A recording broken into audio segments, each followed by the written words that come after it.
नमस्कार, मैं हूं अभिषेक त्यागी। सोनम रघुवंशी के पकड़े जाने के बाद कुछ ना कुछ रोज खुलासा हो रहा है। बड़े से बड़े खुलासे हो रहे हैं, लेकिन अब एक और खुलासा हुआ। दरअसल सोनम रघुवंशी जब गाजीपुर में पकड़ी गई, गाजीपुर में पकड़े जाने के बाद मेघालय पुलिस अब पटना के रास्ते सोनम रघुवंशी को मेघालय ले जा चुकी है। वहां पर अब रिमांड होगा, सोनम रघुवंशी से पूछताछ होगी। लेकिन सोनम रघुवंशी के जो 3 गुर्गे थे, गुर्गे मैं इसलिए कह रहा हूं क्योंकि जिन लोगों ने कॉन्ट्रैक्ट किलिंग के तौर पर सोनम रघुवंशी को की कहने पर राजा रघुवंशी की हत्या की थी, वो तीनों भी पकड़े जा चुके हैं। राजा भी पकड़ा जा चुका है, सोनम भी पकड़े जा चुके हैं। मतलब इस गिरोह को पुलिस ने पकड़ लिया है, जो 5 लोगों का एक तरीके से गिरोह बनाया गया था राजा रघुवंशी की हत्या के लिए।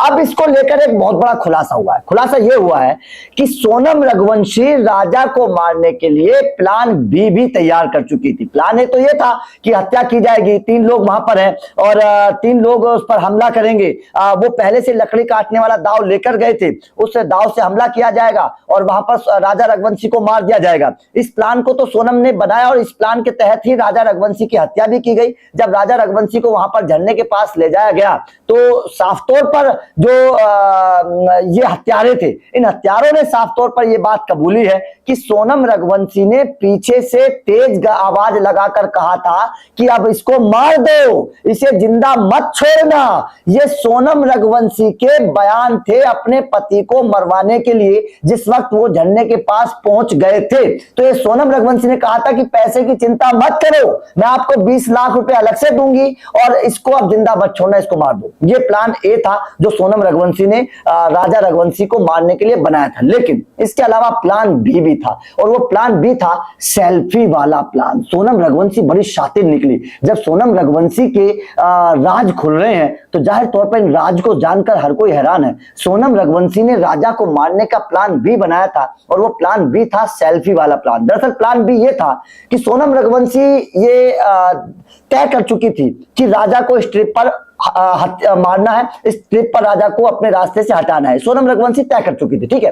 उसके बाद में सोनम रघुवंशी ये सोच चुकी थी कि अगर ये हत्यारे राजा रघुवंशी की हत्या करते हैं तो ठीक है, अगर नहीं करते हैं तो सोनम रघुवंशी का प्लान भी ये था कि वो राजा को किसी ऊंचे सेल्फी पॉइंट पर ले जाएगी, वहां पर राजा के साथ सेल्फी लेगी और धोखे से उसको धक्का दे देगी पहाड़ी से, ताकि राजा रघुवंशी पहाड़ी से गिरकर मर जाए।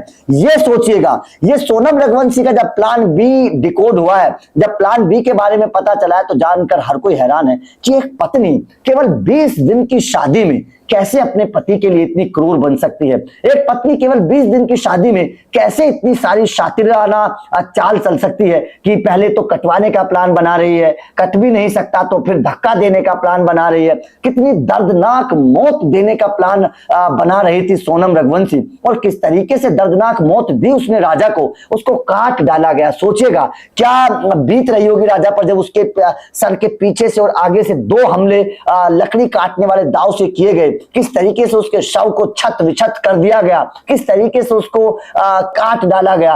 मतलब एक इंसान ऐसे कैसे सोच सकता है, और वो भी वो इंसान जिसने 7 फेरे लिए हैं कुछ दिन पहले। सोनम रघुवंशी पत्नी के सामने, पत्नी खुद इस तरीके की हत्या करवा रही है तो जाहिर तौर पर बड़े सवाल खड़े होते हैं। लेकिन सोनम रघुवंशी ये बात तय कर चुकी थी कि इस ट्रिप पर राजा को मार दिया जाएगा और उसके लिए प्लान बी तैयार था, सेल्फी पॉइंट वाला प्लान तैयार था। सेल्फी लेगी और राजा को धक्का दे देगी। तो जाहिर तौर पर अब हर कोई इस बात को जानकर बड़ा हैरान है कि क्या मतलब एक पत्नी इतनी क्रूर हो सकती है अपने पति के लिए कि वो उसको किसी भी कीमत पर अपने रास्ते से हटाना चाहती है। क्या अगर सोनम रघुवंशी को राजा पसंद नहीं था तो सोनम रघुवंशी राजा से डिवोर्स ले सकती थी, उसको छोड़ सकती थी, अपने आशिक के साथ भाग सकती थी। लेकिन किसी की जान लेने का हक आखिर सोनम रघुवंशी को किसने दिया, ये सवाल इस वक्त खड़े हो रहे हैं। तो आपका सोनम रघुवंशी के प्लान बी को लेकर क्या कहना है, कमेंट करके बताइएगा। वीडियो अच्छी लगी हो तो लाइक और शेयर जरूर करिए, चैनल को सब्सक्राइब करिए, अपडेट मिलते रहेंगे। Thank you very much.